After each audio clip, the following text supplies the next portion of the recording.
Hello, ఏంటని చూస్తున్నారా? Almost అందరూ గార్లిక్ బ్రెడ్ అయితే తినే ఉంటారు. ఇది గార్లిక్ బన్ అనమాట. అది కూడా నార్మల్ బన్ కాదు, చీజ్ ఓవర్లోడెడ్ అనమాట.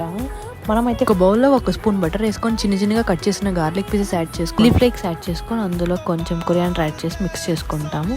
ఆర్గానో ఉంటే వేసుకోండి, లేదంటే లేదు, ఆప్షనల్. నా దగ్గర లేదు కాబట్టి వేసుకోలేదు. బన్ అయితే ఇలా తీసుకొని కట్ చేసేసుకోండి, ఏ షేప్లో అయినా. ఆ బటర్ పేస్ట్ అయితే అప్లై చేసేసేయండి.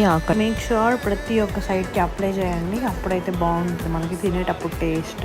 అప్లై చేసేసుకున్నాక చీజ్ క్యూబ్ తీసుకొని దాన్ని గ్రేట్ చేసుకోండి, లేదంటే చిన్న చిన్న పీసెస్గా కట్ చేసుకోండి. నేనైతే చిన్న చిన్న పీసెస్గా కట్ చేసుకున్నా, దాని మీద వేసేసుకున్నాను. కొంచెం అయితే ఆ కట్స్లో కూడా వేసుకున్నాను, సో మనకి తినేటప్పుడు కొంచెం చీజీగా ఉంటుంది. లాస్ట్లో అయితే మళ్ళీ కొంచెం చిల్లీ ఫ్లేక్స్ యాడ్ చేసుకొని కొరియాండర్ యాడ్ చేసుకున్నాను. కుక్ చేసుకోకముందు అయితే ఇలా ఉంది. మనమైతే కుక్ చేసేసుకుందాం. నేనైతే తీసుకెళ్లి ప్యాన్ లో పెట్టాను. లో ఫ్లేమ్ లో పెడితే చీజ్ అనేది మెల్ట్ అవుతుంది. గార్లిక్ చీజ్ బన్ అయితే రెడీ అయిపోయింది. వీడియో నచ్చినట్లయితే సబ్స్క్రైబ్ చేసుకోండి. Thanks for watching.